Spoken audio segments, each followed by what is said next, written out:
Il faut dire que d'une manière générale, 6 rencontres comptant pour la deuxième journée de la Ligue des champions africaine se sont jouées mardi 23 février. Surprise du jour, la défaite du titre, évidemment, Al-Ahli qui se déplaçait en Tanzanie pour affronter Simba 1-0.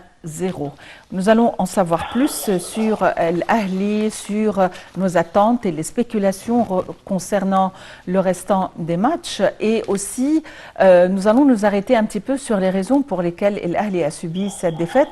Et pour nous donner plus de précisions, nous avons le plaisir d'avoir en ligne M. Hazem El-Askandarani, qui est critique sportif. M. Hazem El-Askandarani, bonjour et bienvenue avec nous. Bonjour, merci. Alors, bienvenue dans ce programme.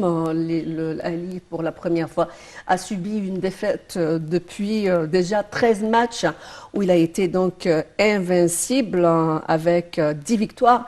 Et bien sûr, 3 nuls. Pouvez-vous un petit peu, comme a dit ma collègue Maha, nous expliquer les raisons de cette défaite au point de vue commentaire sportif, je veux dire techniquement parlant sur le terrain, qu'est-ce qui a dérapé l'Ahli donc qui se retrouve avec un score de 3 points dans le groupe A? Qu'est-ce qui s'est passé? Alors, je vais commencer par une petite anecdote. Il paraît qu'il y a la malédiction du podium, puisque le Bayern de Munich ne joue pas comme il faut pratiquement les résultats, justement après le retour de Bayern de Munich en Allemagne avec le championnat allemand, n'était pas vraiment assez fameux. Aussi le retour de l'autre équipe, de l'équipe mexicaine, aussi il a perdu un match. Pareil pour justement Palmeiras qui a perdu aussi un match. Donc il ne restait que l'Ali qui était entre les quatre, les grands quatre qui n'avaient pas perdu jusqu'à hier. Bien sûr, c'est une petite anecdote, mais là, effectivement, quand on parle sérieux, l'erreur de Moussimani était très claire. Vraiment, là, il faut qu'il révise justement sa stratégie. Alors justement, qu'est-ce qu'il doit réviser, Moussimani? Qu'est-ce qu'il doit réviser, Moussimani, pour les compétitions à venir? Il était trop sûr de retourner au match à la dernière minute. Justement, il fallait qu'il fasse très attention à un détail, que l'équipe de Simba est une équipe assez complète, une équipe qui joue sur son terrain, qui a reçu une charge psychologique très importante. Les joueurs, ils ont voulu se montrer. C'est une équipe qui a l'expérience, un mélange d'expérience et de jeunesse. Donc il fallait qu'il prenne trop au sérieux, beaucoup plus que ce qu'il a appris. La façon qu'il a prise justement pour confronter Simba. En plus, le sélectionneur de l'équipe, justement, a réussi à faire de l'équipe de Simba, il a réussi à créer un plan pour confronter l'Ali très équilibré. Justement, il a réussi à arrêter l'attaque de l'Ali et il était très efficace au niveau de contrôler le milieu de terrain et de créer des attaques justement très très dangereuses. Il faut regarder le match, vraiment, Simba, il était capable d'arriver à la boîte de préparation de l'Ali sans difficulté. Le but qui était marqué par le joueur de Mozambique, qui est très très dangereux, justement, il n'y avait pas de pression du tout. Il a reçu le ballon, il l'a passé, il l'a récupéré, il l'a tiré, sans être gêné du tout de la part de la défense de l'Ali. Donc on voit que c'est comme si que Moussimani n'a jamais vu justement l'équipe de Simba avant de la confronter. Donc je pense qu'il fallait qu'il, et encore une fois, il retarde les changements, les substitutions nécessaires jusqu'aux dernières minutes. Quand il a changé, il a sorti Boadia, il a remis justement sur le terrain Mohamed Cherif. C'est en ce moment-là uniquement qu'on a commencé à sentir qu'il allait commencer à prendre le devant. Donc là, je pense qu'il doit bien réviser justement son plan et ses tactiques vis-à-vis de ces rencontres face aux champions africains.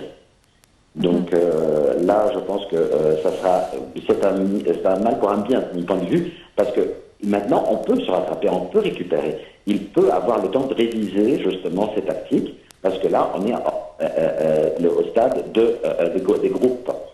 justement. Mais s'il continue de la même façon, je pense qu'on risque d'avoir des surprises avec les autres équipes qu'on va confronter, surtout quand on regarde la performance exceptionnelle de Vita Club en battant le Marif du Soudan 4-1, une remontada extraordinaire.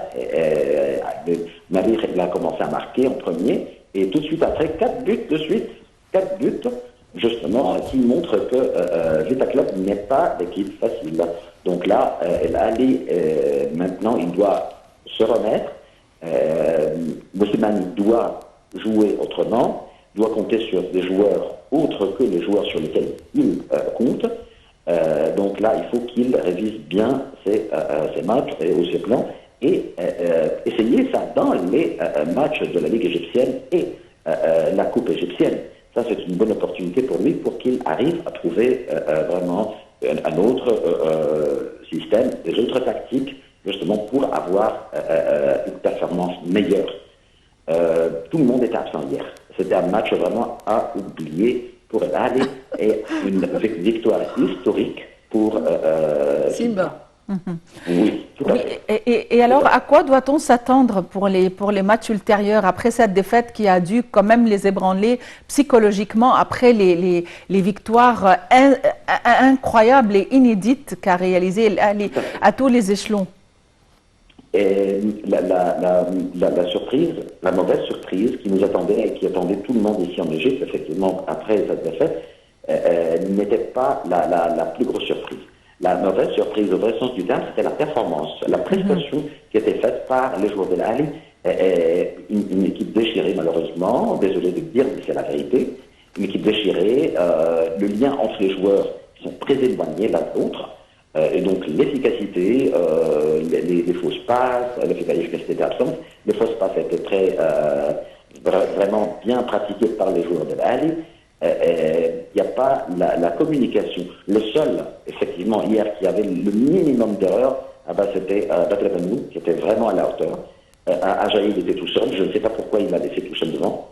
Il a bien joué le dernier match face à Palmeiras, justement dans la Coupe du monde des clubs. Je suis d'accord, mais il ne faut pas, à son retour, pratiquer cette pression sur lui en comptant sur lui dans un match pareil, seul à l'avant. Donc, c'est pas normal. Il a vraiment donné beaucoup d'attention à la défense et il n'a pas du tout fait quelque chose de sérieux au niveau de l'attaque. Ils ne sont pas invincibles, l'équipe de Simba. Et justement, on était capable facilement d'attaquer, mais on n'a pas montré justement l'efficacité jusqu'aux dernières minutes. Vraiment, quand on a tiré une fois sur le gardien et il a sorti vraiment d'une façon très professionnelle, il était très fort. Et vraiment, les 3-4 dernières minutes, c'était vraiment le match pour l'Ali. C'est là où on a vu vraiment l'Ali. Mais l'absentéisme de l'Ali hier était vraiment total, malheureusement. Malheureusement. Non, il faut oublier totalement ce match. Mais à votre avis, est-ce que c'était à cause d'un excès de fatigue, trop de sûreté ou de confiance en soi, outre les éléments que vous avez mentionnés pour répondre à la question de ma collègue au niveau technique, mais au niveau psychique, disons-le, aviez-vous eu l'impression que c'était par nonchalance, trop de confiance, ou au contraire, trop de stress et de fatigue, de surmenage? Stress et fatigue, ça m'étonnerait. Ça m'étonnerait. Surtout que lui, Moussimane, il avait le choix. Par exemple, là, quand il a commencé avec 3 au milieu de terrain, d'accord, on voit bien, ça peut être le début, mais il ne faut pas aller plus loin. Il faut aller absorber justement, parce que la présence des supporters dans la tribune était influencée sûrement, a donné beaucoup de courage, de volonté aux joueurs de Simba, et qui a possiblement fait peur aux joueurs, mais mais il fallait mettre un point bas à un moment donné et dire voilà, maintenant c'est à nous de jouer. On n'a pas vu ça, malheureusement.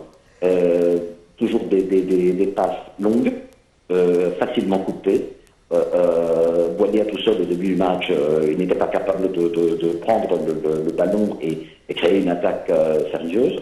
Vraiment, non. Là, il y avait vraiment un vrai problème. Et malheureusement, la réaction lente de Moussimane a eu un effet majeur sur la performance de l'Ali hier. On peut parler aussi du manque d'oxygène, on parle de la haute température, on parle de la vapeur d'eau qui est assez importante, humidité. Mais justement, ce sont des excuses pour une équipe de la grandeur d'El Ahly, qui doit jouer, on joue en Afrique, on ne joue pas en Europe.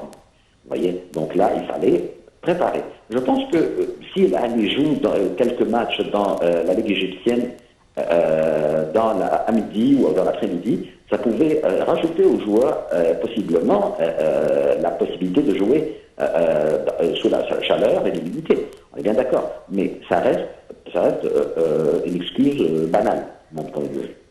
Alors, quand on parle du champion, il faut vraiment être très sévère et quand on critique le champion, il faut être dur.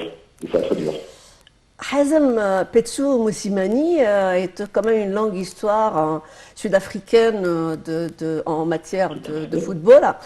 Est-ce que finalement, il n'a pas été assez, comment dirais-je, n'a pas eu ses chances ou risque-t-il d'attirer les foudres du public égyptien, étant donné que si jamais les choses tournent mal pour le club Al Ahly, s'il n'arrive pas malheureusement à peut-être récupérer, donc est-ce que ce serait la faute de Petsou Moussimani ou aussi votre propre pronostic pour les matchs qui viennent simplement de commencer? Est-ce que l'Égypte a réellement, Al Ahly a réellement la chance de pouvoir décrocher ce grand titre à nouveau? Oui.